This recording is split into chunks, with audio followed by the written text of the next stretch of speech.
This episode of Spacetime is made possible with the help of the Great Courses Plus. Learn anything, anytime, from the leading professors and experts in their field. Sign up for your free trial now by going to our special URL. That's thegreatcoursesplus.com/space. thegreatcoursesplus.com/space. That way, they'll know you came from us and you'll be hoping to support our program. That's thegreatcoursesplus.com/space. This is Spacetime, Series 22, Episode 86, for broadcast on the 22nd of November, 2019. Coming up on Spacetime, unexplained seasonal changes discovered in Martian oxygen levels, water detected on our latest interstellar visitor, and have astronomers found a new class of black hole? All that and more coming up on Spacetime. Welcome to Spacetime with Stuart Gary.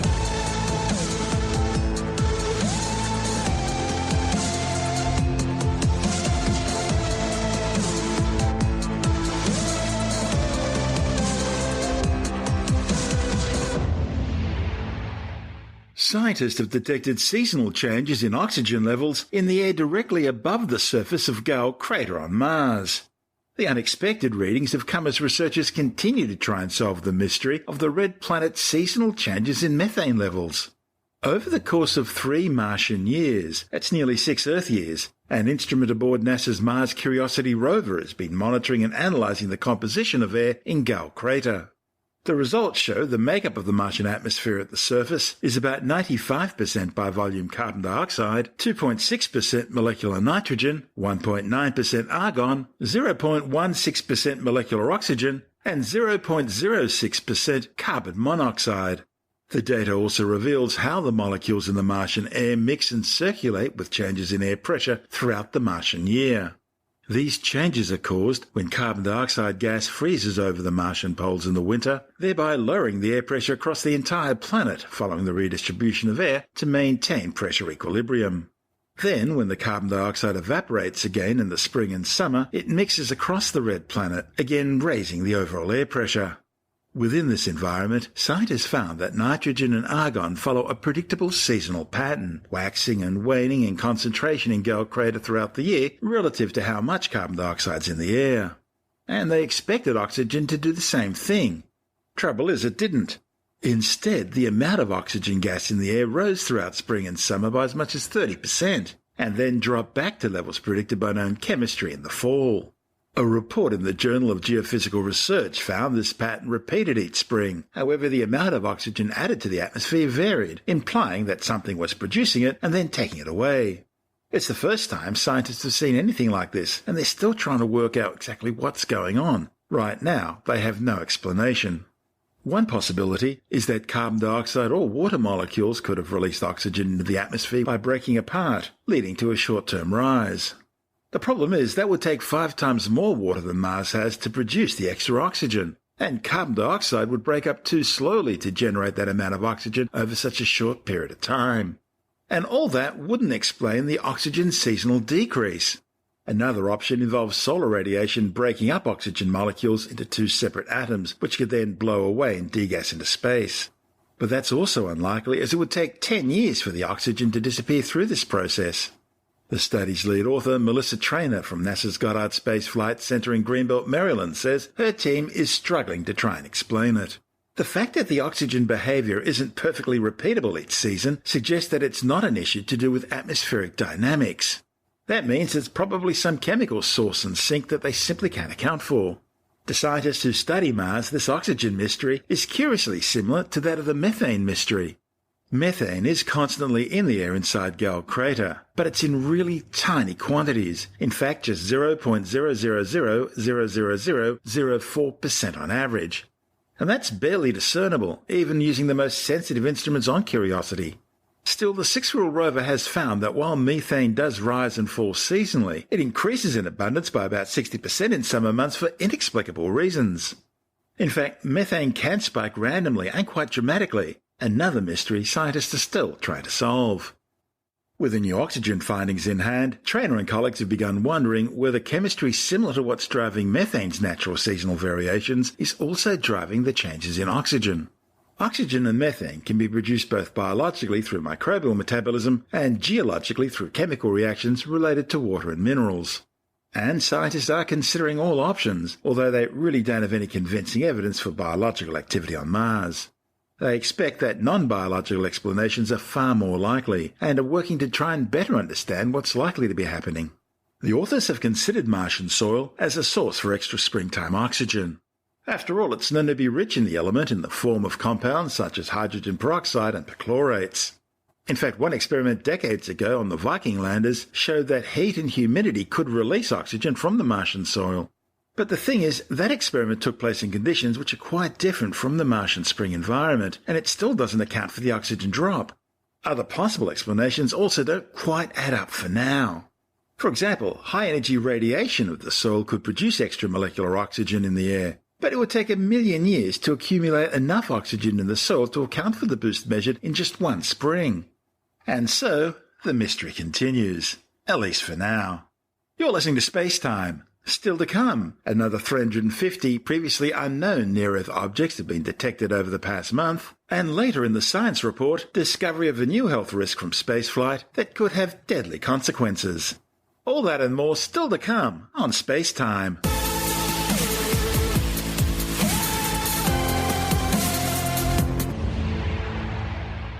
Astronomers have detected signs of water spewing from the interstellar comet Borisov, which is about to make its closest approach to the Sun before beginning its trek back out of the solar system.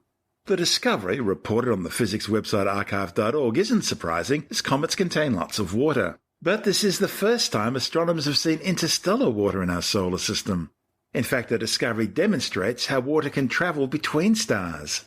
Borisov was first detected back on August the 30th. It's only the second interstellar object discovered in our solar system, after 2017's Oumuamua. Astronomers studying Borisov using the 3.5-metre telescope at the Apache Point Observatory in New Mexico detected the oxygen signatures in the comet's spectra. And the authors say the most likely explanation for this oxygen signature is water breaking apart into hydrogen and oxygen. The researchers then compared the amount of water in the comet to the amount of cyanide it contains, which had been previously measured by another team. And they found the ratio of water to cyanide similar to that of comets belonging to our solar system. When I checked a short time ago, Borisov was some 329 million kilometres from Earth, in the southern hemisphere constellation of Sextans. It'll make its closest approach to the Sun and its perihelion on December the 8th. And as it moves closer to the Sun, it'll warm up, triggering increased levels of degassing, thereby spraying out more gas and dust. And that'll give scientists a chance to see more signs of water and other molecules spewing off the comet over the next few weeks. Exciting times ahead. You're listening to Space Time. Still to come, a new class of black hole, well, maybe. And later in the science report, a new study warns that Antarctica is likely to drive rapid sea level rise under climate change. All that and more still to come on Space Time.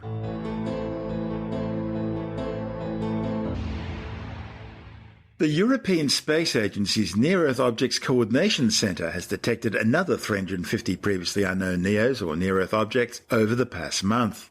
That brings to 1,969 NEOs discovered so far this year.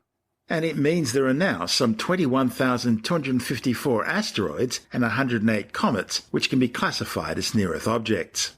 A near-Earth object is a celestial body whose orbit brings it to within 1.3 astronomical units of the Sun, and therefore close to Earth's orbit around the Sun. An astronomical unit is the average distance between the Earth and the Sun, which is approximately 150 million kilometres or 8.3 light minutes. Over the past month, the closest encounter with Earth from a NEO occurred on the last day of October, when a 2-metre-wide asteroid, catalogued as 2013 UN13, zipped past the Earth at an altitude of just 6,200 kilometres above the planet's surface. That's closer than many satellites. And it was one of 11 asteroids that passed the Earth closer than the distance to the Moon. A not-so-comforting thought. You're listening to Space Time. Still to come, 60 more Starlink satellites launched by SpaceX, and China accelerates what seems to be an extremely busy satellite launch schedule. All that and more still to come on Space Time.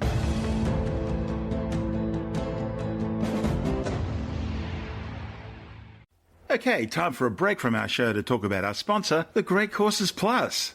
So many of us think we don't have time to learn a new topic or pick up another hobby. But actually, thanks to the Great Courses Plus, you do. You see, the Great Courses Plus is an educational streaming service that makes learning easy and accessible. And there are thousands of lectures on practically any topic you can think of. The objective here is in-depth information from some of the best teachers in the world. And you don't have to make time to learn because the Great Courses Plus fits into your schedule, anywhere, anytime. You can watch it on your lunch break or at the gym, listen along while driving or while washing the dishes. Now, as I mentioned last week, I've been loving this brand new course, A Field Guide to the Planets, presented by Professor Sabine Stanley from Johns Hopkins University. And you know what? This would be a great course to share and watch with the kids, especially if they're starting to take an interest in science. Step by step, Sabine takes us on a journey through the universe, explaining its wonders and showing how each element interacts with the other, from the way the solar system's organised all the way through to mankind's future in the universe. And she explains the amazing discoveries we're making today with spacecraft like the Kepler Space Telescope. Remember, Kepler stared at just one patch of the sky for 4 years straight, and from the tiny changes in light coming from the stars in this patch, scientists were able to identify some 1,200 new exoplanets, some with Earth-like features. So that's A Field Guide to the Planets. It's new, and it's available through the Great Courses Plus. And you can check it out right now for free with our special offer. That's because Spacetime listeners get a free trial with unlimited access to the entire Great Courses Plus library. There are literally thousands of topics to choose from, everything from quantum mechanics through to photography tips. All you need to do is sign up through our special URL to start your free trial. Just go to thegreatcoursesplus.com/space. That's thegreatcoursesplus.com/space. And you can make learning part of your daily routine. That's thegreatcoursesplus.com/space. And of course, the URL details are in the show notes and available on the Spacetime website. That's thegreatcoursesplus.com/space. And now, it's back to the show. This is Spacetime with Stuart Gary. A team of scientists are proposing a new class of black holes, smaller than the usual stellar mass black holes, but larger than hypothetical primordial black holes. The authors say this new class of black hole, around 2.5 times the mass of the Sun, might explain some of the unanswered questions which are plaguing physicists about the cosmos. See, black holes are really important in terms of how physicists make sense of the universe around them. So important, in fact, that astronomers have been trying to build a census of all the black holes in the Milky Way galaxy. Now, a report in the journal Science, suggesting a new way to search for black holes, has shown that it is possible there could be a class of black holes that are smaller than the smallest known black holes in the universe. The study's lead author, Todd Thompson from Ohio State University, says he's finding hints of this new black hole population. He says discovering this new population of black holes opens up a whole new area of study, telling scientists more about which stars explode in supernovae, which don't, which form black holes, and which will form neutron stars. Thompson says imagine a census of a city that only counted people 5'9" and taller, and imagine that the census takers didn't even know that people shorter than 5'9" existed. He points out that data from such a census would be incomplete, providing an inaccurate picture of the population. And that's essentially what Thompson thinks is happening in the search for black holes. Black holes form when really big stars die, shrink into themselves and explode. The next step down from a stellar mass black hole is a neutron star, a smaller, dense stellar corpse that forms when a star much larger than the Sun dies and collapses. Both stellar mass black holes and neutron stars could hold interesting information about the elements on Earth and how stars live and die. But in order to uncover that information, astronomers first need to figure out where black holes are.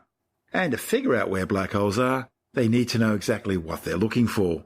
One clue is that black holes often exist in what are known as binary systems. This simply means the two stars are close enough to each other to be locked gravitationally in a mutual orbit around one another.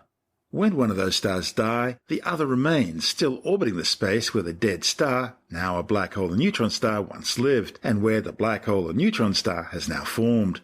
Now, for years, scientists have known that collapsing stars greater than 1.4 times the mass of our Sun, the so-called Chandrasekhar limit, will collapse down to form a neutron star. But exactly where's the upper limit for a neutron star? A couple of weeks ago, we reported observations that it could be around 2.3 to 2.5 solar masses. And that's what Thompson and colleagues are on about. They want to know exactly where the cutoff is from a star becoming a neutron star when it collapses to one that's going to become a black hole instead. So they've been combing through data from Apogee, the Apache Point Observatory Galactic Evolution Experiment, which has been collecting light spectra from around 100,000 stars across the Milky Way.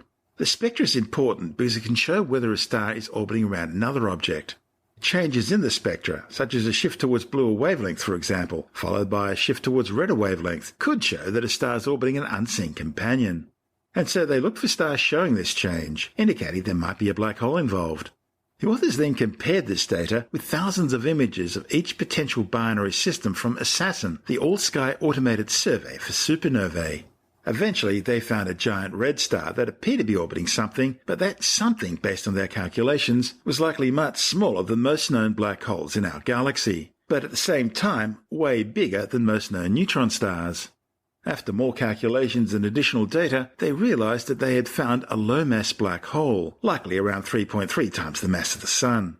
Now, it's still not the 2.5 solar masses detected by other studies, but it is a new way of searching for black holes, and potentially opens up a new class of low-mass stellar mass black holes astronomers hadn't previously thought much about.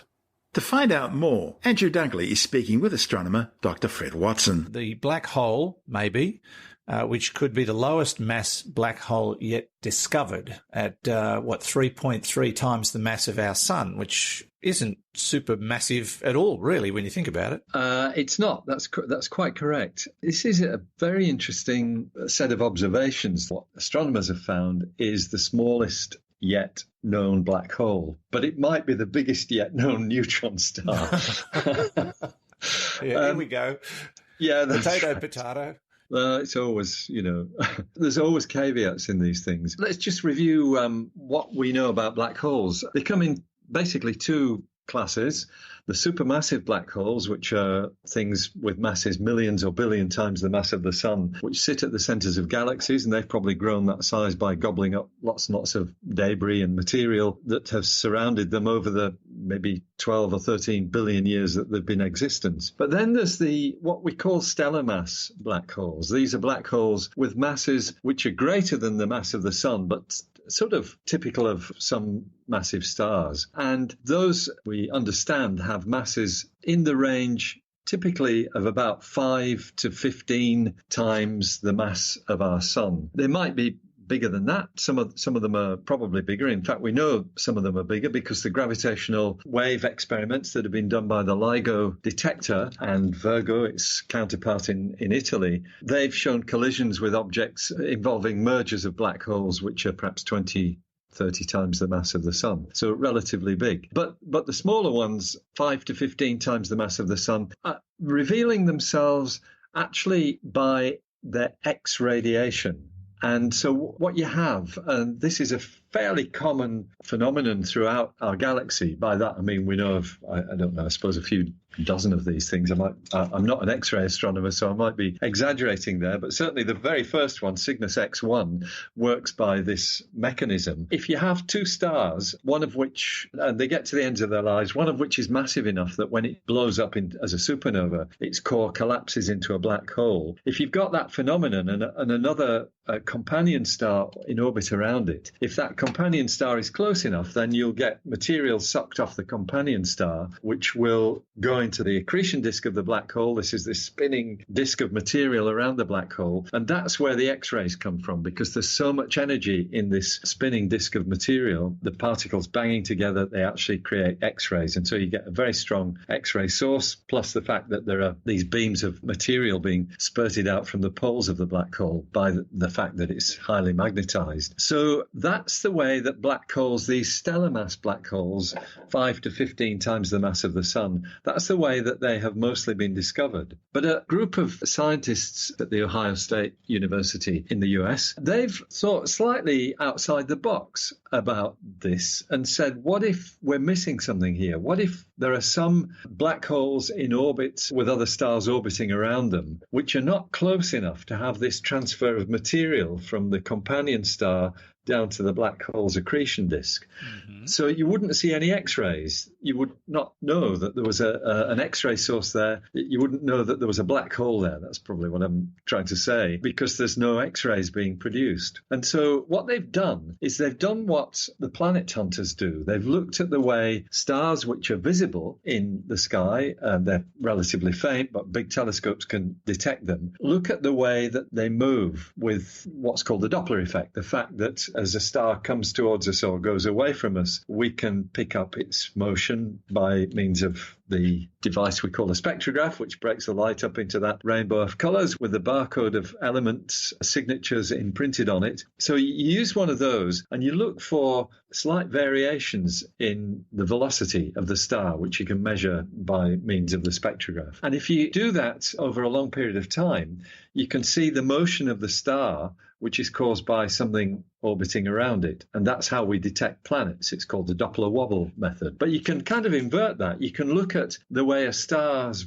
velocity is changing, and then you can infer from that it may well be in orbit itself around something highly massive, because you can do the geometrical analysis of this sort of thing. And that's what these astronomers have done. They have detected something about 3 times the mass of the sun, that's the large star itself, being tugged backwards and forwards by its companion object once every 83 days. But that companion object has a mass of probably 3.3 to maybe even as much as 6 times the mass of the sun. And the fact that it's invisible, because all you see is the star going around it, suggests that that is a black hole. It's the fact that it's compact as well. So we've got here the first evidence that there is a class of objects that we haven't seen before, black holes, which are in that maybe 3 to 5 solar mass range, where you don't get X-ray emission from the material around the black hole, but you've got other evidence to suggest that it's there. So this is an interesting piece of research that may lead to a whole new field of study in black hole physics. Yeah. There's a term for them. They're being called non-interacting black holes. That's to say black holes that don't interact with their companion stars. Okay. Because we did talk, you mentioned at the beginning, there were 2 classes of black hole, the supermassive and the smaller variety. These are possibly smaller. Smaller still. We always thought there was, why wasn't there anything middle-sized? And we've started to discover, well, there are. Yeah, it seems. And now we're finding even smaller ones. So it's starting to look like they might come in all sizes. Yeah, in all shapes and sizes. I have to say that the intermediate mass black holes, as they call things with a mass of 100 or 1,000 suns, those are still very much in the minority. There are 1 or 2 that are candidates for those objects, but there's still a big gap between the black holes that we can detect by X-rays and the black holes we detect in the centers of galaxies. There's a big gap in there of missing intermediate mass black holes. That's a problem that I don't think has yet been solved. But this, in some ways, adds to the mystery, because it says, well, you can get even smaller ones as well that aren't interacting with their companion stars. Yeah, it is fascinating, and so much more to learn. We'll crack it one day. It might take a long time. I wondered, though, while you were talking, if there have been discoveries in astronomy in the past where people have sat down and gone, now, wait a minute, we're looking at it from this perspective. What if it's something else? And they've started looking into it and gone, voila. Has that happened much? Yeah. Happens like that all the time. I mean, often, perhaps the classic example of that goes back to the 19th century when an astronomer called Leverrier believed that because of a peculiarity in the motion of Mercury around the sun, he believed that there was a planet between the sun and Mercury. And that was commonly accepted for 50 years, that there was a planet. It was called Vulcan. Nobody had ever seen it. People had tried to observe it. A couple of people thought they'd seen it, but it was never there. But it was just assumed by astronomers that it was a real object. And it was only when Einstein put together his general theory of relativity and found that the fact that gravity behaves a little bit differently when you're really close to the sun than Newton predicted, that's then accounts for the observed anomalies in Mercury's orbit. And as soon as you put relativity into the thing, the need for Vulcan just disappears. It was a complete red herring. And who's to know? We might be following other red herrings in astronomy today. That's Professor Fred Watson, an astronomer with the Department of Science, speaking with Andrew Dunkley on our sister program, Space Nuts. And this is Space Time. I'm Stuart Gary.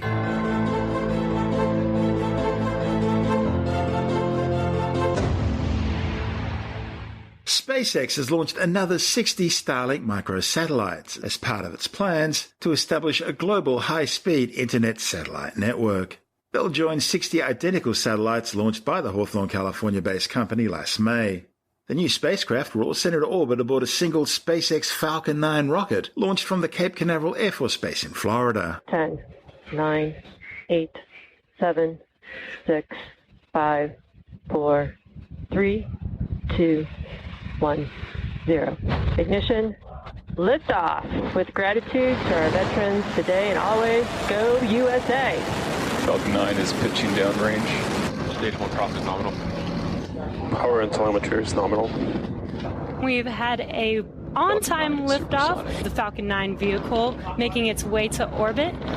We are coming up in about 10 seconds here on max Q. That is the maximum aerodynamic pressure that the vehicle will see during ascent. We should be able to hear that call out. Vehicle's experiencing maximum aerodynamic pressure.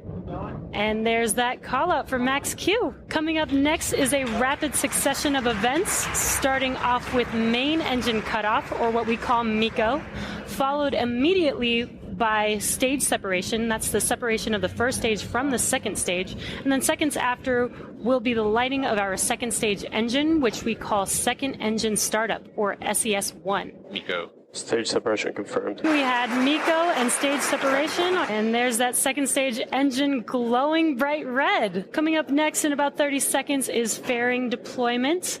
Now a reminder, this fairing is being flown for a second time, which is a first in SpaceX history. Grid fins have been deployed, and there is our fairing deployment.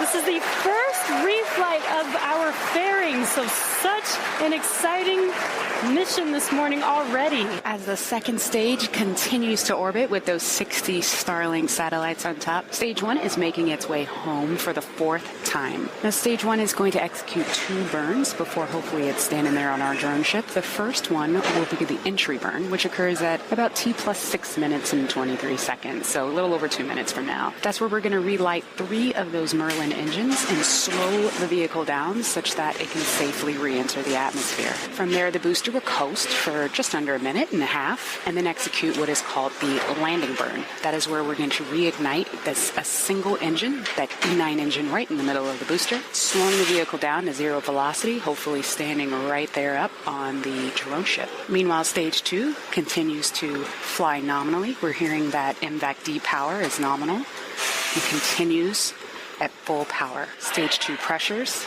the tank pressures are nominal as well. First and second stage are on a nominal trajectory. That MVAC engine is powering that second stage and those satellites with 250,000 pounds of thrust. Stage 1 FTS is saved. Stage 1 entry burn. That entry burn has begun. Should go for another 5 seconds or so. Stage 1 entry burn shutdown. As you just heard, we had a successful shutdown of that entry burn. So for about another minute and a half, stage 1 is going to coast, making its way down to the drone ship. And at First T plus and second stage continue to follow a nominal trajectory. And in just under a minute, that landing burn should start. Stage 1 transonic. Everything continues to be nominal on stage 2. Stage 1 landing burn. The second stage has entered terminal guidance. Stage 1 landing leg deploy. And wow, the Falcon has landed for the 4th time. Amazing. These boosters are designed to be used 10 times.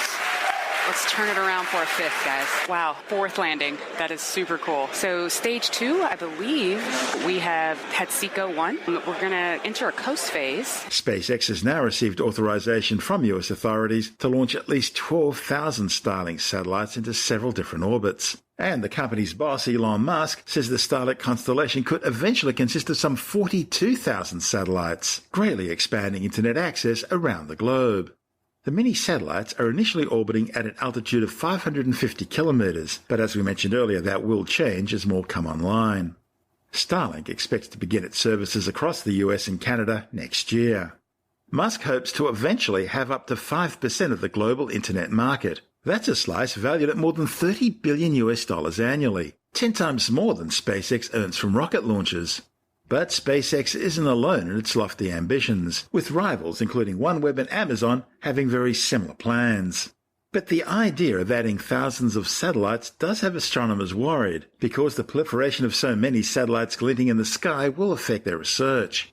Starlink Skytrains, as they're being called, are already being detected with just the satellites already up there. Increasing satellite populations also increases the risk of collisions between satellites and their resultant cascades of space junk, making conditions in orbit even more dangerous. Well, it seems Beijing shifted into high gear with an accelerating launch schedule during the closing months of the year. It's just launched another satellite in its ever-growing BeiDou or Compass satellite navigation system.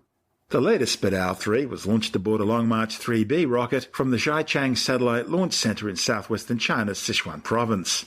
The BDS-3 IGSO-3 is the 49th satellite in the BeiDou constellation, the 24th satellite of the latest BDS-3 system, and the third BeiDou 3 navigation satellite to be positioned in an inclined geosynchronous orbit.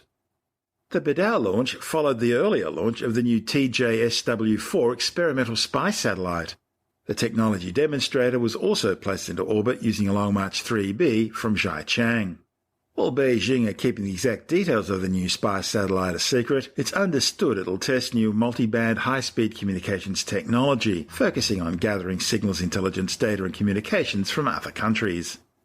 Just a week before the TJSW-4 launch, China flew its new Gaofen 7 Earth observation satellite, which Beijing says will play an important role in land surveying and mapping. The probe was launched aboard a Long March 4B rocket from the Taiyuan Satellite Launch Center in northern China's Jiangxi province. Gaofen 7 is China's first civil-use optical transmission three-dimensional surveying and mapping satellite operating in the high-resolution sub-millimeter scale. The same flight also launched 3 commercial experimental microsatellites. And Beijing has also just launched a Long March 6 rocket from Taiyuan carrying 5 Earth observation satellites into space.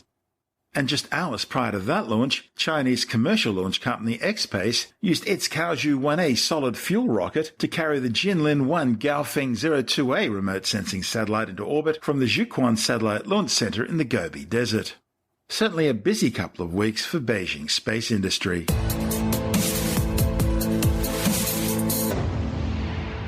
And time now to take another brief look at some of the other stories making news in science this week with a science report. A new study by scientists with the Australian National University warns that Antarctica is likely to drive rapid sea level rise under climate change. Researchers examined historical and new data from the last interglacial, which took place between 125,000 and 118,000 years ago. They were shocked to see sea level rise up to 10 metres above current levels. Interglacial is a period of warmer global temperatures that can last thousands of years. The study, reported in the journal Nature Communications, found that sea levels rose by up to 3 metres per century, largely driven by ice loss in the Antarctic ice sheet. Of course, the last interglacial sea rise was due to natural climate instabilities, and was therefore both smaller and much slower than the greenhouse gas-driven human-caused climate change now underway. The study shows for the first time that early Antarctic ice loss was caused by Southern Ocean warming at the very onset of the interglacial. Next, the meltwater from Antarctica caused changes in global ocean circulation that resulted in northern polar warming and associated Greenland ice loss.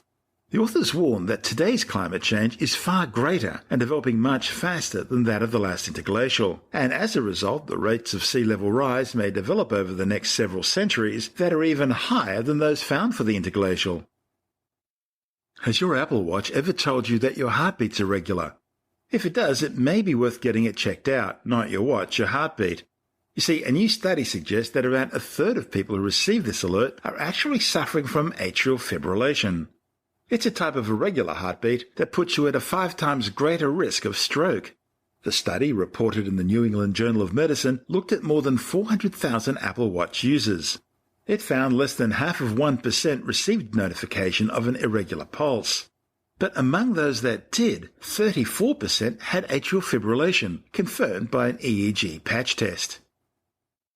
Pollution caused by people's use of antidepressants which are eventually excreted into the waterways has been found to disrupt the behaviour of fish.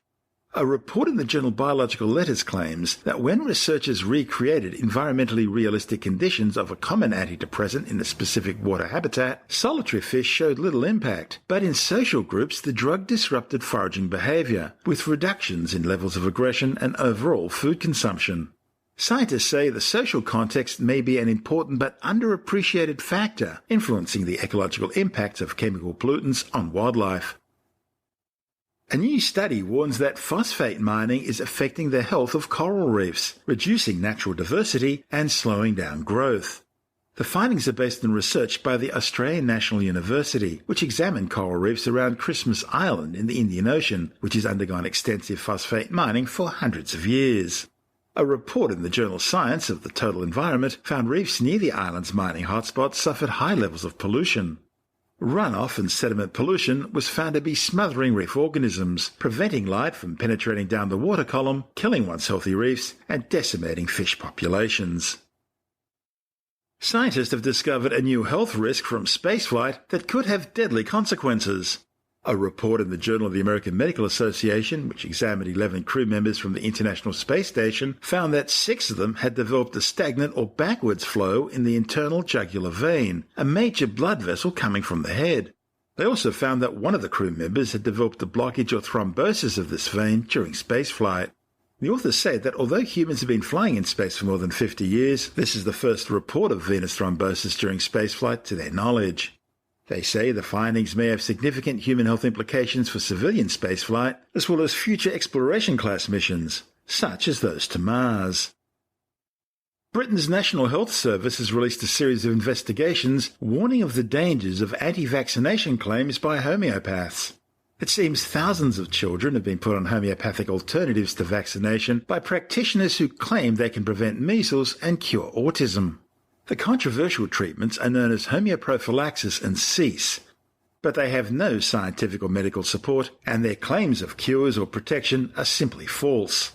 Tim Mendham from Australian Skeptics says homeopathy's movement into vaccination alternatives poses a real health concern, with measles already killing thousands of people. This has been an ongoing campaign in the UK by the Good Thinking Society, which is actually a group that's subsidised or supported by Simon Singh, who's quite well known in the alternative medicine area as a critic. They've been running a campaign for a while to get the National Health Service in the UK to stop funding homeopathy, and they have succeeded by and large in doing that, because homeopathy basically has no scientific standing at all. Now the head of the National Health Service itself has written to virtually every newspaper in the UK, pointing out that very fact, that homeopathy has no basis in science, and also, especially because the homeopaths, a lot of them are now very anti-vaccination and are proposing their own homeopathic treatments instead of traditional vaccinations. So they're not just sort of benign anymore, they are quite a serious danger to the population. So that's what the head of the NHS said.